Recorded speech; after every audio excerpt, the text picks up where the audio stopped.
So over the last 30 years, when I've been trying to research what lies at the heart of success, be it in your relationships, your business, your sales model, be it in your football teams, your community, when I looked at it, there are certain principles. So the first two principles, let me just tell you what they are very quickly. Principle number one is clearly define your goal.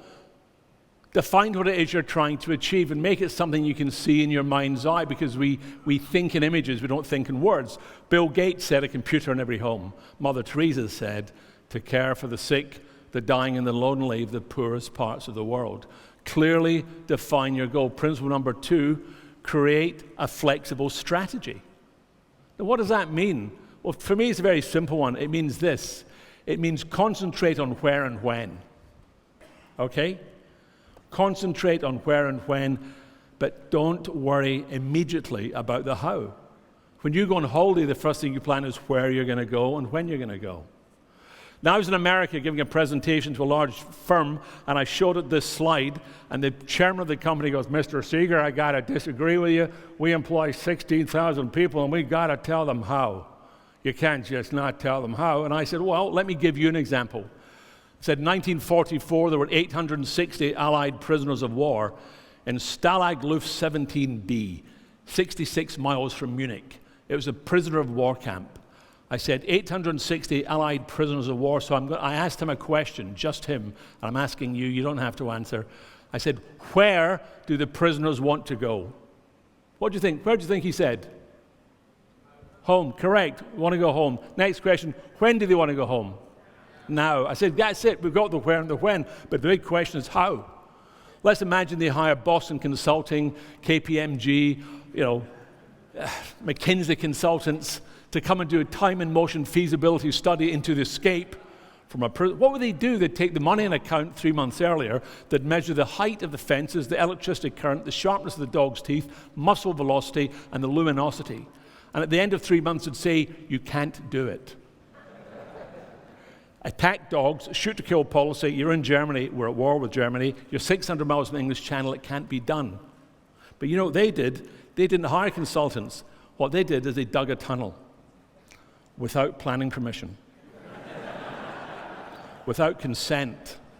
In fact, they built 3 tunnels in a 112-day period, and 4 people escaped from that camp in 1944, and 2 of them made it all the way back. Because the one thing you can't measure is passion, desire. There is always a way how, but if your first response to any challenge you face is how, then you're not facing the challenge. What you're doing is you're finding the problems, and there's lots and lots of problems.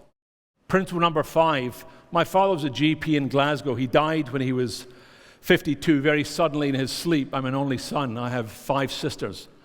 We were middle-class Glaswegians. Any Scots in this room?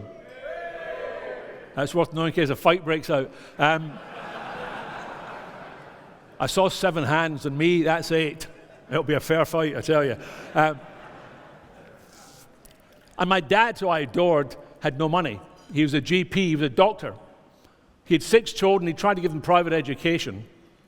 We couldn't afford, I tell people this, we couldn't afford summer holidays. We could never have a summer holiday. We never had holidays. One summer, my mother decided we should all swap bedrooms so we could wake up with a different view in the morning. And then she decided to pretend it was a little hotel, so she started serving breakfast in the lounge between 7:30 and 9.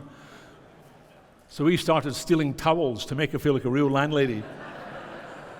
And then she called the police to make us feel like real thieves. And we took her hostage to make her feel like a real snitch. We just did it that one year. But Albert, my father, was a great guy, but he was never successful. Never owned a new car, bought his clothes in the sales, and he bought a new set of golf clubs every 8-9 years, and he was a scratch golfer. And I went to his funeral, and the church was packed, 400 people standing outside. I didn't recognize many of them.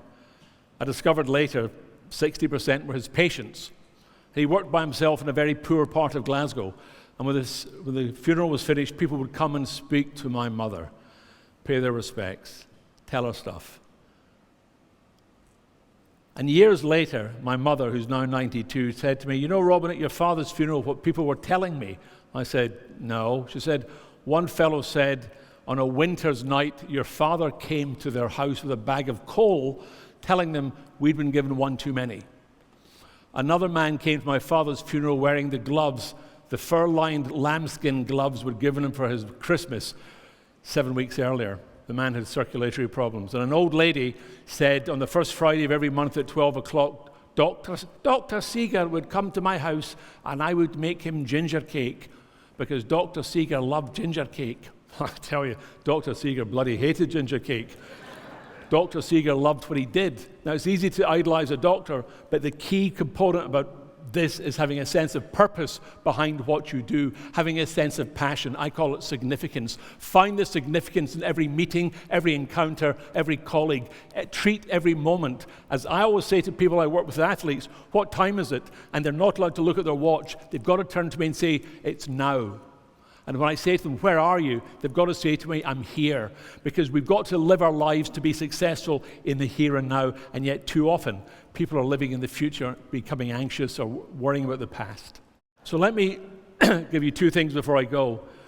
Peter McKiernan, the professor of management at the University of Surrey, discovered that a third world immigrant who comes to live in a first world country is 4 times more likely to become a self-made millionaire than someone who's born in the same country.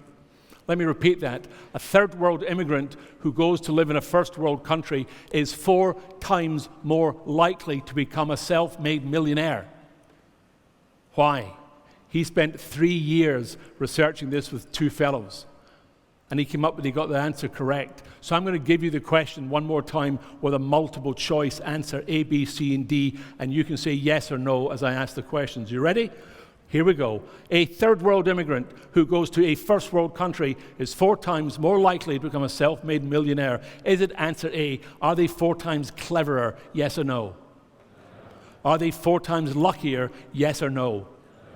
Are they 4 times harder working? Yes or no? No. The answer is D. They're 4 times more likely to recognize an opportunity because they're looking for it. Their eyes are they're always, and in your business, I believe, it's all about the opportunities.